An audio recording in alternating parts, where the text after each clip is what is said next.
Welcome back to class, everybody. I am your host, Ethan. I'm one of the hosts of the Weebology podcast. But what I'm talking about today is episode 3 of Gleipnir. We're doing every Thursday. I'm reviewing one of the episodes of Gleipnir from this season, and then Ricky will also be doing an episode of Tower of God back-to-back, essentially. And we're posting them as separate videos, and then also as a combined episode of the podcast. But today I would like to talk about Gleipnir episode 3. This shit was wild. So far it's been kind of weird, lots of mysteries, zero answers, essentially. And then we left off on that last episode on a massive bombshell that somebody else wished for Shuichi to become Dogman, or whatever you want to call it. So, couple cool things. Obviously, super hype, still creepy, still really like Ecchi and stuff like that. But the first scene this episode was about the guy who keeps coming out of the vending machine every time that somebody comes to it with a coin, apparently, and he keeps saying humans are so, reliable, or so, have a lot of ingenuity or something like that. So he's clearly not a human, and technology can't see the coins. So apparently he thinks the only way to gather them all is to basically have humans get them for him, and then I guess he's just paying them back with, some special abilities, which is the whole point of the whole dog suit, or, the track stars, crazy legs and shit like that. But yeah, so this episode was pretty wild. In the beginning, after we learn a little bit about Alien Boy, is we find them back, Shuichi and Claire, back in Claire's apartment. And Claire is apparently not a neat freak. She's got, shit everywhere. This is like an interesting trope I see in Japanese anime, where there's like that high school student who lives by herself in an apartment, or by himself in an apartment, is like either really clean or like really dirty. You see it in Toradora. You see it with Taiga. She basically lives by herself and has like this complete, shit show of an apartment. You see it with Jesus Christ, sorry, Kuroko no Basket, the red-haired kid. I, for whatever reason, am blanking on his name right now, but that's not really that important. Just an interesting trend I'm noticing. I might do some research into why the hell that keeps popping up, because it just seems like a pretty heavy trope at this point. There's got to be some reason. So I'll probably throw that into another episode later on down the way. So yeah, keep watching and stuff like that. But yeah, so they're doing training. Basically, she tries to get naked to get inside of him, because apparently it's sticky and wet inside of him, as the Dogman suit. And so he basically makes her wear a swimsuit because it's too, I guess, erotic for him. I don't know, So there's still that crazy imagery, like every time she steps into the Dogman suit, like you see her like literally stepping through his body, which I think is like really good imagery. But like this episode, I don't know what, like if something changed or what, but I felt like it was like way like prettier, and just in general like better atmosphere. Not to say like the first two weren't like good looking or anything, but I felt like they really emphasized a lot of the like visuals in this episode. But yeah, so they find out that he can still move with her inside of him. Like he can control the arms and stuff, but she has more control over him. So they tried to do like a combat of wills, essentially, where she was trying to move inside of him while he was moving. So that was kind of interesting. I guess it kind of shows like the person inside has more control than, the person outside, which in this case is kind of weird, because Shuichi does not agree with Claire on her let's say morals. Like, she blasted the shit out of that girl with the gun last episode, and he was not a fan. And I guess we'll see kind of moving forward whether that keeps like becoming an issue, because now if they're intertwined, right? Like their fates are intertwined, and they're going to stick together.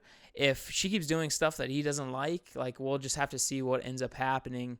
But I think it makes a lot of sense though that they're working on like their synergy, I guess I would say. It's sort of like an Evangelion or whatever, like the synchronicity between the two. I mean, it makes a lot of sense, right? And then we find out that they decide to look for Elena, and I'm actually really surprised Shuichi was just like so down to do this. But I guess he wants to find out more about being a monsters or whatever, and that's the only other one that he knows like confirmed exists. So I guess it kind of makes sense from that perspective. But yeah, we got they decide they want to do a like stakeout in a area that Elena like for sure was plenty of times, which is a train station near her like school, right?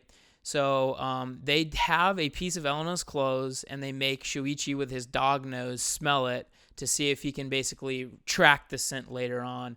I really like how they're kind of playing on this dog suit idea. Like I mentioned in the first episode, a lot of like smell and whiffs and stuff like that, and they make them very visual so you can see when it's happening. But it's pretty cool to see him like basically using his ability as like a tracker dog or something like that. But he takes a whiff and he basically smells like thousands of bodies on this girl's clothes. He was kind of hoping that she didn't have anything to do with her parents' death or whoever else was around. Turns out she super did. And I guess from that point they're kind of like on the same page. Like they need to find her. Claire wants to kill her. And Shuichi just wants to find out what the hell's going on with monster stuff. So they do stake out the train station, like I had mentioned. And the second this girl comes out of a train and onto the platform, Shuichi smells it. And he can tell immediately, like it's like very, very heavy smell. And so they're basically rushing to position. Claire jumps inside of them, and then like they're poised, ready to basically ambush this girl as she comes out of the train station. And she comes out, and Claire is inside of Shuichi, and basically aiming to shoot. And Claire's saying, "Yeah, we're just gonna shoot her in the legs, and then we'll take her somewhere else and deal with this." But she's actually aiming for this girl's head, which is pretty wild. She had seen through the window that it was her sister, so we know for sure they know each other, right? Or like there's a recognition there that Claire knows this is her sister, and she's still trying to aim at her head. Pretty freaking wild. She literally takes the shot, and her sister is so effing strong, or I don't really know yet like the idea behind her strength or like what the mechanism of her power is just yet, but she shoots at her head, and it's like if you guys watched One Piece or anything with Logias, you can like blast away pieces of their head and they'll just like reform with whatever the material is, like fire or sand or whatever.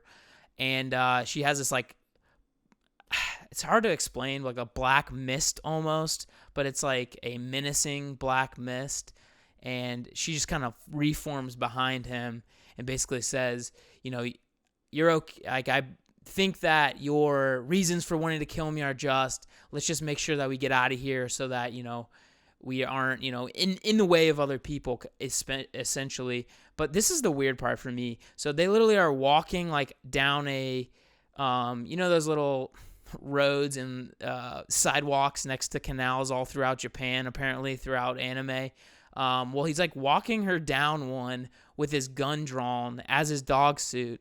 And like, if you remember episode 1 and 2, they were all worried about being seen. And now they're just walking in like absolute daylight all the way down a road. So I think that's like a little bit of an inconsistency I wish they would have not kind of messed around with, because this episode was like absolutely stellar, like an absolute like 9.5 out of 10 kind of episode. But like that inconsistency just really like threw me off a little bit, because I mean they're literally walking down the street with first of all a gun drawn, and second of all he's in his dog like costume monster form.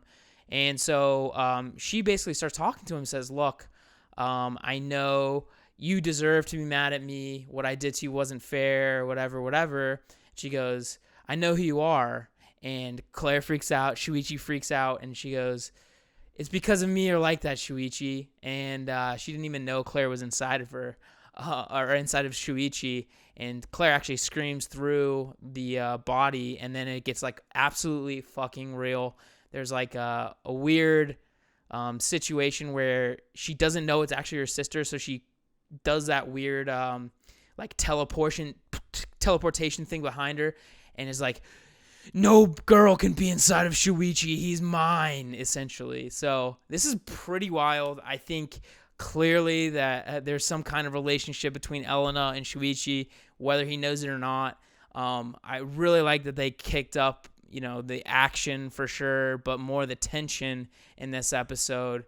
Obviously, there's more action in episode 2, but I felt like this was like definitely more of a plot-driving episode. A lot more happened, and then like just like the ominous power that Elena seems to wield. Like, I just cannot wait to figure out what's going on.